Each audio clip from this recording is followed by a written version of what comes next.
धन्यवाद सभापति महोदय, आपने संविधान की डिबेट पे बोलने का जो अवसर प्रदान किया।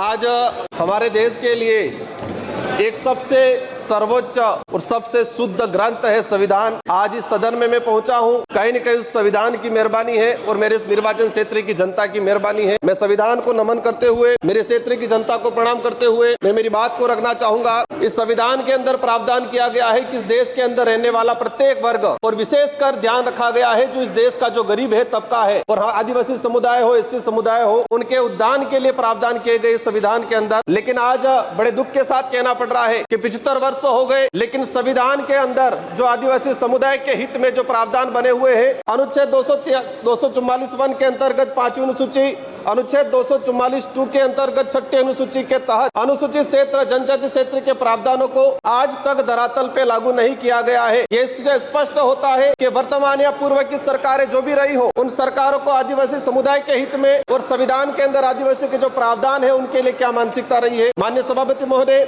हम लोग जब 5वीं अनुसूची और 6ठी अनुसूची के तहत हमारे विशेषाधिकार की बात करते हैं तो कई राष्ट्रीय पार्टियों के कई नेता 5वीं के नाम से गुमराह करते हैं आम जनता को। बड़े दुख की बात है कि 5वीं अनुसूची और 5वीं 6ठी अनुसूची क्षेत्र में रहने वाली आम जनता को आज तक इनके अधिकारों के बारे में नहीं बताया गया, नहीं पता चला उनको। माननीय सभापति महोदय, आज रिजर्वेशन का निजीकरण किया जा रहा है, ये भी एक संविधान पे कुटाराघात है। जातिगत जनगणना की लंबे समय से मांग चल रही है, जातिगत जनगणना नहीं हो रही है, ये भी एक संविधान पे कहीं न कहीं कुटाराघात है।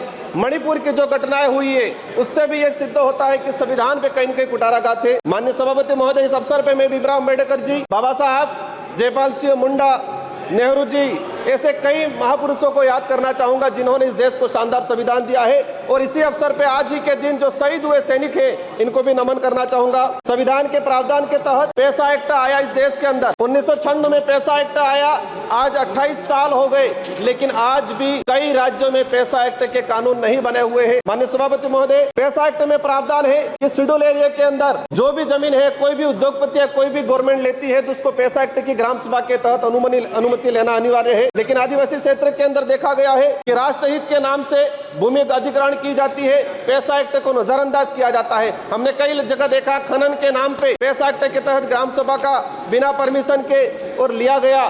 कहते हैं राष्ट्रहित, आदिवासियों का घर उजाड़ के किसी उद्योगपतियों को जमीन देना कौन सा राष्ट्रहित है। आप देख सकते हैं सबसे बड़ा उदाहरण है हसदेव का, जहां पर फर्जी ग्राम सभा गठित किया गया।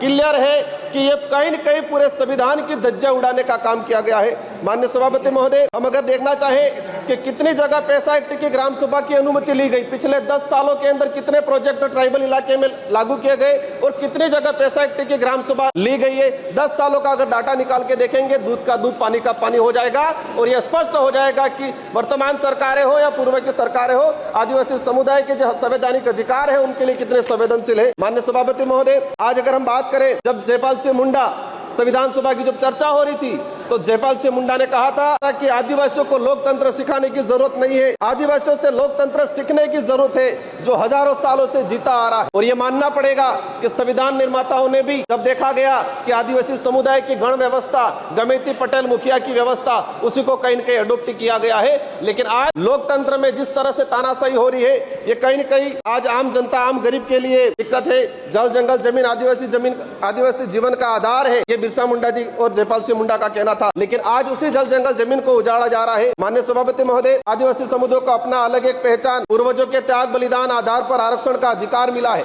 और देश की आजादी में अगर देखा जाए, सबसे अधिक अगर त्याग बलिदान दिया गया है तो आदिवासियों का त्याग बलिदान दिया गया है। लेकिन आज उसको नजरअंदाज किया जाता है। हाल ही राजस्थान की सरकार ने ST/SC की जमीन को गैर आदिवासियों के खरीद पर अनुमति देकर ST/SC के संवैधानिक अधिकारों पे कहीं न कहीं कुटाराघात किया है।